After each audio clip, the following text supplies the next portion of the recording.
آبنائے ہرمز کی چابی اگر کسی ملک کے پاس ہے تو وہ ایران ہے، نہ کہ امریکہ۔ امریکہ کی ناکہ بندی کے باوجود ایران اپنی گرفت مضبوط کیے بیٹھا ہے آبنائے ہرمز پر، اور ہر گزرتے دن کے ساتھ مختلف خبروں کے ذریعے یہ بات ثابت ہو رہی ہے کہ ایران کی گرفت اور پکڑ آبنائے ہرمز پر بہت مضبوط ہے۔ میرا نام اظہر علی خان ہے اور آپ دیکھ رہے ہیں آج کی بات، اور آج کی تازہ خبر یہ ہے کہ ایران نے ایک جہاز کو نشانہ بنایا ہے جو تجارتی جہاز تھا، جو اس کی اجازت کے بغیر آبنائے ہرمز کو پار کرنا چاہتا تھا، لیکن ایران نے اس کو پہلے وارننگز دیں، اور وارننگ دینے کے بعد جب اس نے اس کو نہیں سنا اور اس نے نظر انداز کیا ایران کی تمام وارننگز کو، تو اس کے بعد ایران نے ایکشن کیا اور اس تجارتی جہاز کو نشانہ بنایا، جس سے اسے بہت زیادہ نقصان پہنچا اور وہ اپنی جگہ پر ہی موجود رہا، آگے نہیں بڑھ سکا۔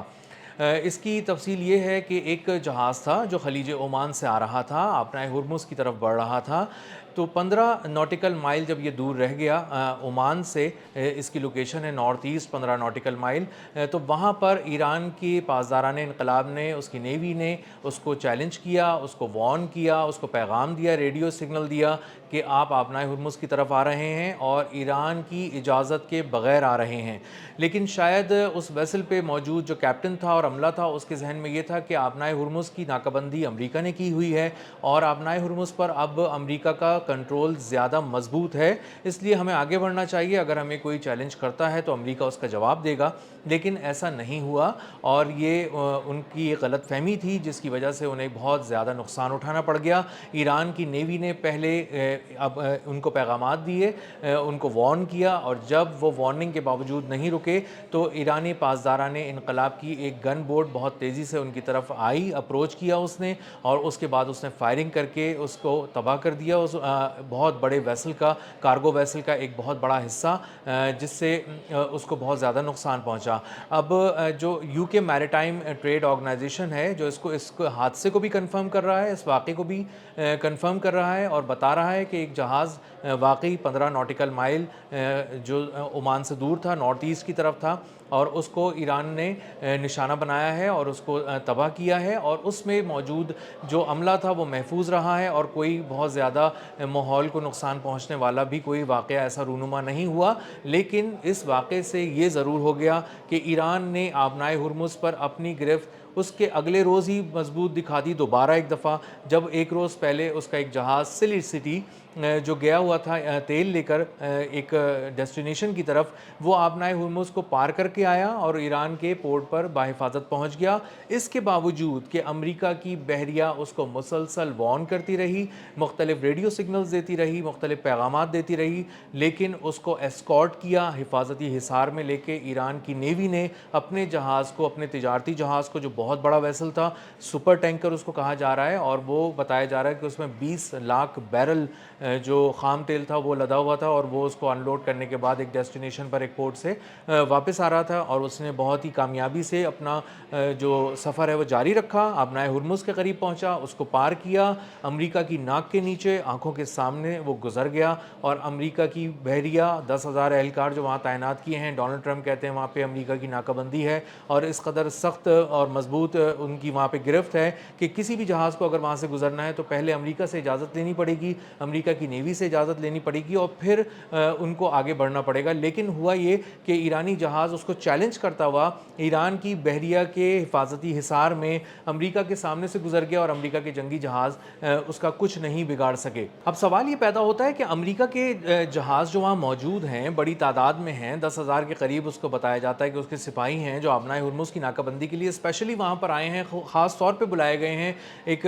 جو جنگی جہاز ہیں وہاں پر موجود جدید ترین امریکہ کے، پھر وہ کیوں نہیں روک پا رہے ان دو واقعات کو کہ ایران کسی پر حملہ کر کے اس کو روک سکتا ہے جو اس کی اجازت کے بغیر آبنائے ہرمز پار کرے، اور دوسرا کہ ایرانی جہاز کیسے آبنائے ہرمز کو پار کر کے ایران کے پورٹس پہ بحفاظت پہنچ سکتا ہے۔ اس کی بہت سادہ اور سیدھی سی وجہ یہ ہے کہ ایران کا کنٹرول بہت زیادہ مضبوط ہے۔ ایران نے زمین کی جو سمندر کی تہہ ہے اس میں میزائلوں کا ایک نظام بچھایا ہوا ہے، جو اس نے ایک دفعہ استعمال کر کے دیکھا ہے تو اس کی ایکوریسی 100% تھی، اور اس نے کامیابی سے ہدف کو نشانہ بنایا تھا۔ تو آپ کہہ سکتے ہیں کہ سمندر کی تہہ میں ایران نے قیامت چھپا کے رکھی ہوئی ہے۔ اسی طرح کچھ ایران نے وہ بارودی سرنگیں بھی بچھائی ہوئی ہیں جو محض تیرتی نہیں ہیں، پانی کے اوپر، بلکہ یہ پانی کے اوپر تیرنے کے ساتھ ساتھ اپنے ہدف کی طرف ایکٹیویٹ ہو کے اس کی موٹر ایک طرح سے آپ کہہ لیں چل پڑتی ہے، اور جیسے ہی اس کا ہدف قریب آتا ہے تو وہ تیزی سے اپنے ہدف کی طرف بڑھتی ہے اور اس پر وار کرتی ہے اور اس کو تباہ کر دیتی ہے۔ تو امریکہ کے اربوں ڈالر کے جو جہاز ہیں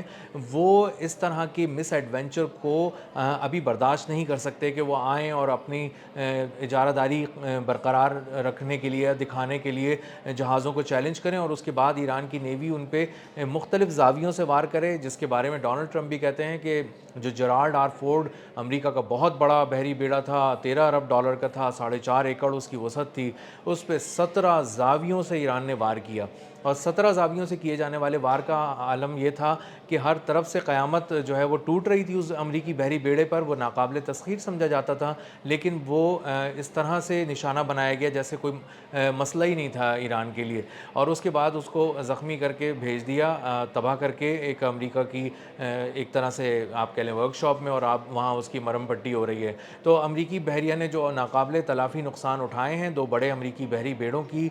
تباہی کی صورت میں، اس کے بعد امریکہ کی نیوی کو معلوم ہے کہ وہ آبنائے ہرمز میں اپنے آپ کو صرف دکھانے کے لیے، بتانے کے لیے، تھوڑا بہت ڈرانے کے لیے تو جا کے قریب کھڑے ہو سکتے ہیں، لیکن کوئی بہت بڑی کارروائی نہیں کر سکتے، کوئی مہم شروع نہیں کر سکتے، اور باقاعدہ طور پر اپنی اجارہ داری قائم کرنے کے لیے تمام جہازوں کو اپنی حفاظتی حصار میں لے کے نہیں آ سکتے۔ اور یہ 1 مہینے سے اوپر ہو چکا ہے اس کو، کہ 1 مہینے سے زیادہ ہو چکا ہے کہ امریکہ کی بحریہ ڈونلڈ ٹرمپ کے واضح احکامات کے باوجود آبنائے ہرمز کے قریب بھی نہیں پہنچ پا رہی، نہ پھٹک پا رہی ہے، اور نہ ان جہازوں کو جو تجارتی جہاز ہیں ان کو اپنی حفاظتی تحویل میں لے کر آبنائے ہرمز پار کرا رہی ہے۔ تو ایران کا کنٹرول آبنائے ہرمز پہ بہت زیادہ مضبوط ہے۔ اس نے 2 واقعات کے ذریعے اپنے تجارتی جہاز کو گزار کر اور دوسرے تجارتی جہاز کو نشانہ بنا کر اس کو تباہ کر کے یہ واضح پیغام دیا ہے پوری دنیا کو، خاص طور پہ امریکہ کو، کہ آبنائے ہرمز پر ہمارا ہی کنٹرول ہے۔ آبنائے ہرمز سے اگر کسی کو گزرنا ہے تو اس کو ایران سے اجازت لینی پڑے گی، پیشگی اجازت لینی پڑے گی،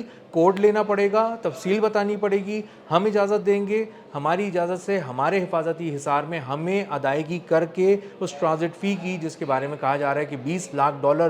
فی جہاز لی جا رہی ہے ایران کی جانب سے، اور اس کو ڈیجیٹل پیمنٹس میں بھی لیا جا رہا ہے، کرپٹو کرنسی میں بھی لیا جا رہا ہے، اور چائنیز یوان میں بھی لیا جا رہا ہے، اور اسی وجہ سے پیٹرو ڈالر جو ہے وہ خلیج فارس میں ہم کہہ رہے ہیں کہ ڈوب چکا ہے، تباہ ہو چکا ہے، اور ایران اپنے آپ کو مضبوط کیے ہوئے ہے آبنائے ہرمز کے دونوں طرف، خلیج فارس کی طرف بھی اور خلیج عمان کی طرف بھی، اور آنے والے دن یہ بتا رہے ہیں کہ امریکی بحریہ کو 2 دنوں میں 2 بہت بڑی ناکامیوں کا سامنا کرنا پڑا ہے، اور جو آنے والے دن ہیں وہ بھی یہی بتا رہے ہیں کہ کس طرح امریکہ پہ دباؤ بڑھتا جا رہا ہے، اور ڈونلڈ ٹرمپ بہت سارے دعوے اور دھمکیوں کے باوجود بھی کوئی مؤثر اور ٹھوس حکمت عملی نہ سامنے لا سکے ہیں، نہ ہی ایران کے خلاف کوئی اقدام اٹھا سکے ہیں۔ اب تک کے لیے اتنا ہی، ملتے ہیں اگلے ولاگ میں کسی نئے خبر، نئے تجزیے اور نئے زاویے کے ساتھ۔ اللہ حافظ۔